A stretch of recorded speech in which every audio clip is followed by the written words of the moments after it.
Hey guys, I am here with a review of Lego City Set 60025. This is Grand Prix truck. Comes with 315 regular pieces. It retailed for $30 in 2013.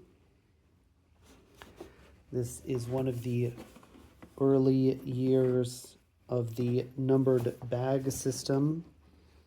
So they like to point that out and advertise that on the back of the box. Bag 1 is for the racer. Bag 2 is for the truck cab. 3 and 4 are for the trailer. So you can see Lego has redesigned the back of the boxes in more recent years. I am reviewing this in 2026. They also don't include the words "hey" at the back. But before we get to the set, let's take a look at the extra pieces and the instructions. So I conveniently placed the extra pieces here in this chamber. I like it when they can fit inside the set. So this toolbox is not an extra piece. I'll put that to the side. Neither is the radio. But we do have some decent amount of extra pieces. I suppose the tire is also not considered an extra piece. The nicest ones here are probably the radio, headset, the pole, and the visors.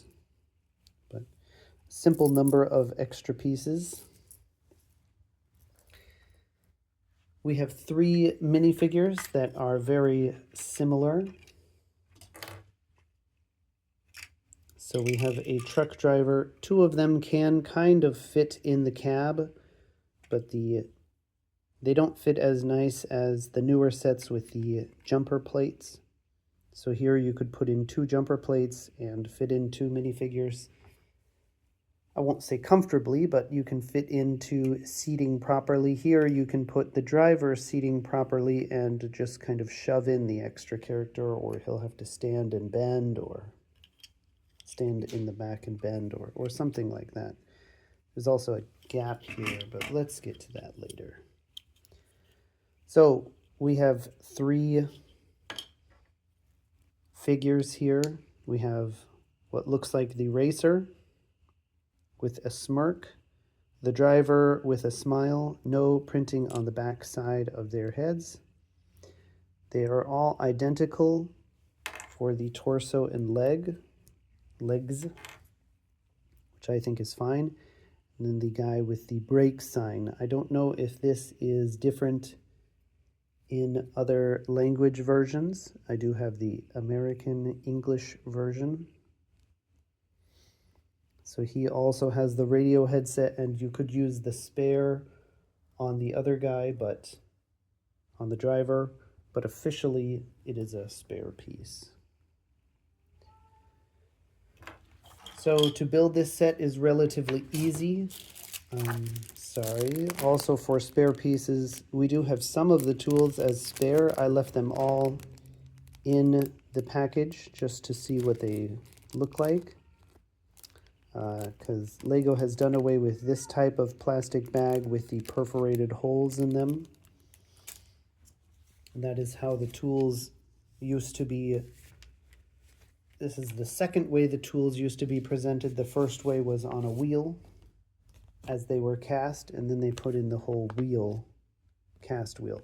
So there are a lot of stickers to this set, although it doesn't, after assembling it, it doesn't feel like that much, and I don't think the stickers were so difficult. There are some stickers in important places. I like to ask myself the question, are the stickers strictly necessary? Without the stickers, would we have the same feeling? And the answer for the racer is no.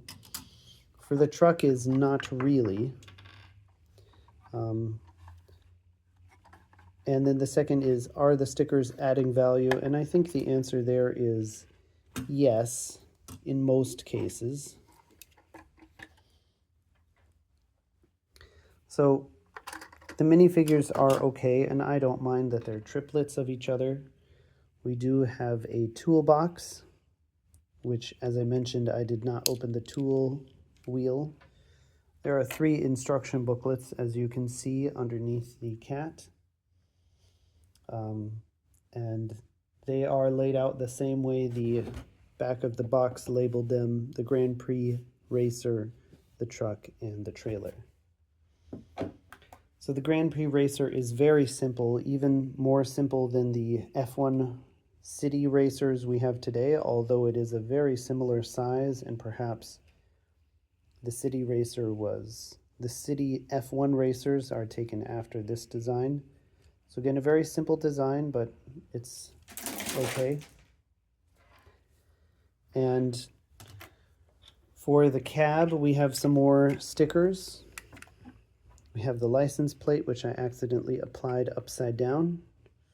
We have octane stickers on the side, and we also have this sticker on the roof. This sticker on the roof is kind of important as it keeps the coherency between the red and yellow stripes. But I would say the stickers on the side are not so important, and if it's far enough away, it doesn't matter that the license plate was upside down. As I mentioned, there is a gap on the back side, which is not great, but I don't mind a simple build. I do like that it has doors and side mirrors. Usually Lego only includes one or the other in city minifigure sized sets. The dashboard is very plain with only a steering wheel, and there's area for him to lean back against. But I think it's acceptable. It looks European in style with the cab over engine.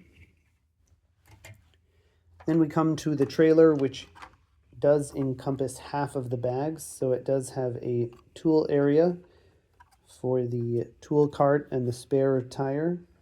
Perhaps the third crewman is supposed to be in here, or the driver sits in the car, the cab driver sits in the cab, and the crewman sits here. I'm not sure. So as I said, there are lots of stickers here. There are 4 on each side. Octane Energy Extreme, Octane Racing, number 5. Sticker on the back, Octane Racing, and then 4 more of the same here. The bottom tires are held on only with, of course they don't come off that easily, but they're held on only with 2 Technic pins through these Technic holes, which give them a little bit of play, which I don't really think is either bad or good. It doesn't really matter. And then the tires just simply attach there. It's very simple, but that's fine as well. There's a license plate sticker on the back, which even if applied upside down can simply be flipped. There is a trailer door, which is nice, but that angle is much too steep for a race car to go up. The race car does fit nicely inside, but even so, there's a convenient door on one side to move everything over.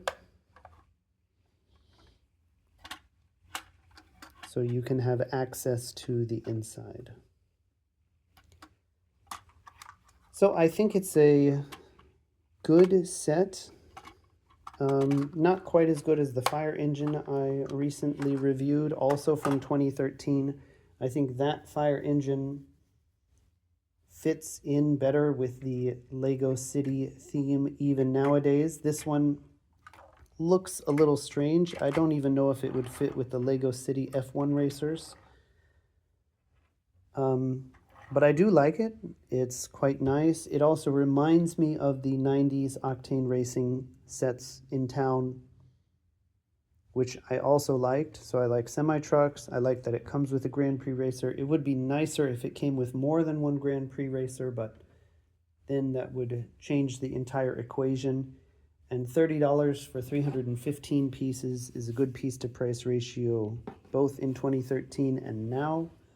And 315 pieces would rarely get you a set this large with the semi-truck and the F1 racer along with 3 minifigures, even if they are all the same. So I think this is a great set. Maybe also deserves a 4.0 or a 3.5, maybe just barely below the fire engine, but still very competitive with today's sets. Let me know what you think in the comments, and I will see you guys in the next video. Thanks for watching.